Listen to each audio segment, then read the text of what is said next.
Oil tankers carry 21 million barrels daily through the Strait of Hormuz, a choke point for 20% of global oil. नमस्कार दोस्तों, आप देख रहे हैं सविनय इंडियन ब्रीफ। दोस्तों, मैं एक बात से शुरुआत करूंगा। जैसे अंतरिक्ष अंतहीन है, वैसे ही आतंकवाद और उसके रूप भी अंतहीन है। आपको लग रहा होगा कि मैं पाकिस्तान के बारे में बोल रहा हूं। अभी मैं पाकिस्तान पर आऊंगा, लेकिन मैं पाकिस्तान के बारे में नहीं बात कर रहा। ये जो ईरान है, ईरान जब ये महसूस कर चुका है कि वो डायरेक्ट कॉन्फ्लिक्ट में अमेरिका के साथ नहीं जूझ सकता, नहीं जीत सकता, तो उसने फिर एक नया पैंतरा डाला। पहले था स्ट्रेट ऑफ हॉर्मुज को चुप करना, दुनिया को दुखी करना, और अब एक नया पैंतरा है। ये धमका रहे हैं कि हम नीचे में जो सी लेवल पर ऑप्टिकल फाइबर्स होता है, जिससे इंटरनेट कनेक्टिविटी बनी रहती है, उसे काट दें। ये पूरे दुनिया को बोल रहे हैं कि आप हमको कंपनसेशन दीजिए, otherwise we will cut the cables, the optical cables which are necessary for the internet support। तो आप लोगों को लग रहा होगा दोस्तों कि अगर चलो नीचे से अगर कट जाता है केबल तो सैटेलाइट लिंकेज तो होगा। सैटेलाइट इतना भार नहीं संभाल सकती है, सैटेलाइट इतना भार नहीं संभाल सकती।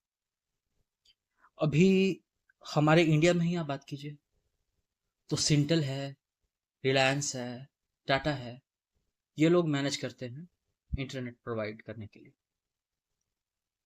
और जो राउटर्स होते हैं वो सी के नीचे में होते हैं, जो एक जगह से दूसरी जगह कनेक्ट करता है, और एक उसका बेस केबल होता है। जो बेस केबल है दोस्तों, उसको अल्टरनेट के लिए रखा जाता है कि यदि जो है कट गया, मान लीजिए अगर 7 केबल था, ठीक है, उसमें से अगर 6 कट गया, मान लीजिए 7 केबल था, इसमें से अगर 6 कट गया तो ये एक बेस केबल काम करता रहेगा और कनेक्टिविटी बनी रहेगी।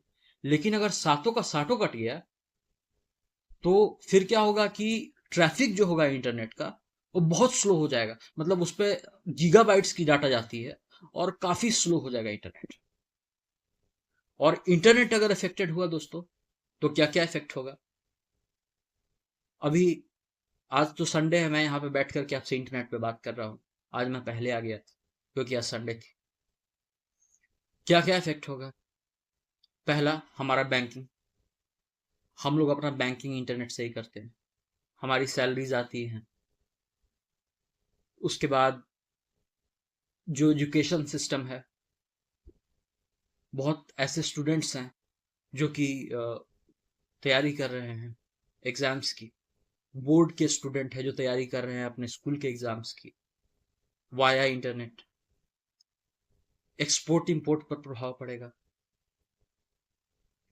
आप समझिए पूरी की पूरी जो एक सिस्टम है वो ध्वस्त हो जाएगी अगर ये इंटरनेट केबल को काट दिया गया। For that sake, they are telling the countries, the other countries, beforeing their other face, that we need money, we need compensation। बोल रहे हैं मैं ऐसा नहीं करूंगा तब जब आप लोग हमें पैसा दीजिएगा। तो दोस्तों जरा आप देखिए, इसको हम जजिया कह सकते हैं क्या? ये वही जजिया है कि मुगलों के काल में जब लगाया गया था, अगर आपको हिंदू बन के अच्छे से रहना है, कन्वर्ट नहीं होना है, तो आपको जजिया देना होगा।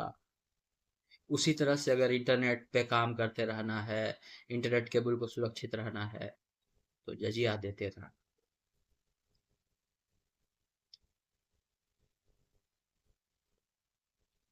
समझिए स्थिति कैसी जा रही। चलिए बात करते हैं अमेरिका की। अमेरिका ने पहले बैन कर दिया था अपना प्रोजेक्ट फ्रीडम, और फिर उन्होंने रिलॉन्च करने के लिए सोचा है प्रोजेक्ट फ्रीडम प्लस, जिसका जानकारी मैंने आपको कल दिया था। और इस प्रोजेक्ट फ्रीडम प्लस में क्या है कि ये एक कॉन्वॉय बना करके, एक शिप या दो शिप नहीं, जैसे 84 या 86 कंट्रीज के जो शिप्स अटके हुए हैं, उनको एक कॉन्वॉय बना करके निकाल देंगे। तो उससे क्या फायदा होगा दोस्तों? उससे फायदा होगा कि एक बार अगर वो निकल गए तो अगली बार वो वहां पे अब नहीं आएंगे। अब वो अपना रास्ता ही चेंज कर लेंगे। बाबल मंडेप वाला भी खेल नहीं होगा। अब direct cape of good hope से होगा जो भी ट्रेडिंग होगी। कंट्रीज को सेटल होने में टाइम तो लगेगा, लेकिन अब वो रास्ता लेंगे नहीं। अब बस आप ऐसा समझिए कि वो लोग फंस चुके हैं। और मैं आपको बताऊं, मुझे बताते हुए काफी गुस्सा आ रहा है कि हमारे 5 भारतीय भाई इस चीज में डायरेक्टली या इनडायरेक्टली ईरान की तरफ से मारे गए हैं। 5 भारतीय भाई। Iran is now portraying his true face to the world. अब अपना ईरान नहीं मैं कहूंगा, फिर मैं गलत बोल गया, IRGC. IRGC is portraying the true face to the world. IRGC अब अपना नकाब उतार रहा है और बता रहा है कि हाँ, मैं हूं आतंकवादी। अब ये सब तो चल रहा है दोस्तों, साथ में अभी कुछ दिन पहले एक सर्वे हुई। It is a recent survey I am talking about. It was a CNN survey. In that very CNN survey, 70% of the Americans said, we don't want to have Iran and nuclear powered countries. 70% जो लोग हैं America के, उन्होंने CNN सर्वे में कहा, हम नहीं बनने देना चाहते हैं एक न्यूक्लियर पावर्ड कंट्री ईरान को। अब ट्रंप का मनोबल भी हाई हो गया, क्योंकि लोग कह रहे थे कि मिड टर्म इलेक्शंस है, उनकी पॉपुलैरिटी नीचे जाएगी। लेकिन जब 70% जनता साथ में हो तो एक सशक्त और एक निर्णायक डिसीजन लिया जा सकता है। सऊदी अरेबिया भी अब आ गया है। अब फ्रांस का चार्ल्स डिक्वाय भी अपना वो जो नेवल शिप है वो आया है हॉर्मुज पर। इटली भी अपना 5 शिप भेज रहा है।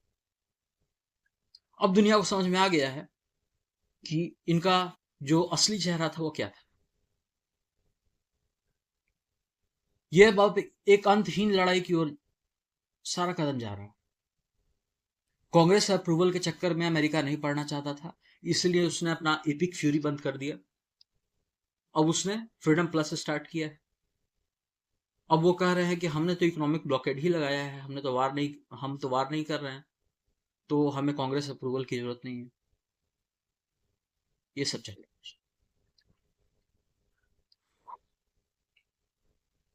और गजब की एक बात है कि जो अमेरिका है वो भी अच्छा खासा डेंट दे रहा है।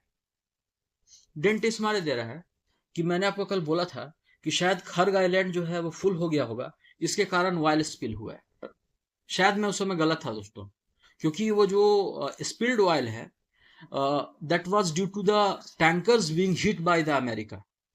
The 2 tankers of Iran costing $13 billion were hit by the America, and that made the oil spill over the island of Kharg. मतलब उनको अमेरिका ने शूट किया और ऑयल जो है स्पिल कर गया। ये कारण। यह हो सकता है दूसरा कारण भी हो, लेकिन मोस्ट प्रोबेबली यही कारण था। तो अमेरिका भी अपने तेवर में है। कोई प्रपोजल नहीं, कोई ठोस प्रपोजल नहीं। पाकिस्तान हाशिए पर आ गया है, 360 डिग्री घूम करके फिर वहीं पर आ गया। और मैं आपको बता रहा हूं, पाकिस्तान के केपीके में बन्नों में अटैक हुआ है। ये टीटीपी के ही लड़ाके थे। इनका नाम था इत्तेहादुल मुजाहिदीन। इत्तेहादुल मुजाहिदीन। इन्होंने अटैक किया और 21 पुलिस वालों को मार दिया। तो पाकिस्तान अब इसका ठेकरा रॉ पे फोड़ेगा, मोदी जी पर फोड़ेगा, इंडिया पे फोड़ेगा। भाई आसिफ मुनीर तुमसे अपना कंट्री संभाल नहीं रहा है। क्या आईएसआई नहीं जानती है कि ऐसा हो सकता है? पहले अपना कंट्री संभालो, बाद में प्रपोजल की बात। और मैं अब बात करता हूं इजराइल। इजराइल भी दोस्तों धुरंधर बन रहा है। वो तो धुरंधर था ही, धुरंधर का एक और सीमा पार कर रहा है। जैसे हमारी रॉ है, वो अपने फाइल्स को डिक्लासिफाई नहीं करती।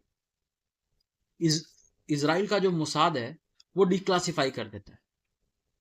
आज क्या पता चला कि 1 महीने से ज्यादा, या मैं कहूं कि महीनों भर से, इराक में, जहां सिया पॉपुलेशन मेजोरिटी में है, वहां के एक डेजर्ट में इन्होंने एक एरिया खोजा, उसे फोर्टिफाई किया और वहां के बेस से ये ऑपरेट कर रहा है। क्या बात है, क्या इंटेलिजेंस है भाई। मोसाद है तो संभव है। जैसे मोदी है तो मुमकिन है, वैसे मोसाद है तो संभव है। मोसाद कुछ भी कर सकता है। तो ये तो इंटेलिजेंस इनपुट हो गया। अब क्या है कि 1 हफ्ते के बाद लेबनान और इजराइल में वार्ता होने वाली है अमेरिका में, and no countries are invited, for example like Saudi Arabia और फ्रांस और एनी नेटो कंट्रीज, नो। तो इजराइल सोच रहा है कि इस मौके का अच्छा फायदा उठाया जाए। और ये हिजबुल्ला वाले, पहले इन्होंने हिजबुल्ला को ठोका था, फिर ये हिजबुल्ला वाले जो हैं ये जाकर के बेरूत में छुपे। बेरूत में इस मारे छुपे कि इजराइल समझ नहीं पाएगा और हम छुप करके वार करेंगे, और चाहे इसमें शहादत मिले तो मिले, हम इजराइल को अच्छा खासा डेंट देंगे, डैमेज देंगे। लेकिन ऐसा हो नहीं पाया। इजराइल ने उनके कमांडर को मार दिया, और ऑफिशियल डाटा कहती है कि 80+ इजराइल ने ठोके हैं हिजबुल्ला के आतंकवादियों को। अगर इजराइल 80+ बोल रही है तो आप 100 मान के चलिए। अभी और ठुकाई पिटाई होगी मीटिंग से पहले। लेकिन सबसे आश्चर्यजनक बात यह है कि जो इराक में इन्होंने अपना डेजर्ट में बेस बनाया था, वो कोई नहीं जान पाया, और ये इतने दिन से ऑपरेट कर रहे थे। That makes me salute them. The input is very, their working style is very dynamic, you can say. बहुत अच्छा लगा। लेकिन अमेरिका कह रहा है मुझे भी नहीं मालूम। हालांकि अमेरिका झूठ बोल रहा है। अमेरिका के पास स्पेस आइज है, स्पेस आइज है, सैटेलाइट है, वो जानता होगा। हालांकि ईरान को इसके बारे में मालूम नहीं था, क्योंकि अगर ईरान को इसके बारे में मालूम रहता तो ईरान डायरेक्ट पहले वहां हिट करता, और ये महीनों से चल रहा था। तो ये जियो पॉलिटिकल अपडेट्स दोस्तों मैं आपको देता जा रहा हूं। अब जो अमेरिका की यूएसएस ट्रिपोली है, वो भी फंसी पड़ी है। 84-86 देशों की कंट्रीज की शिप्स फंसी पड़ी हैं।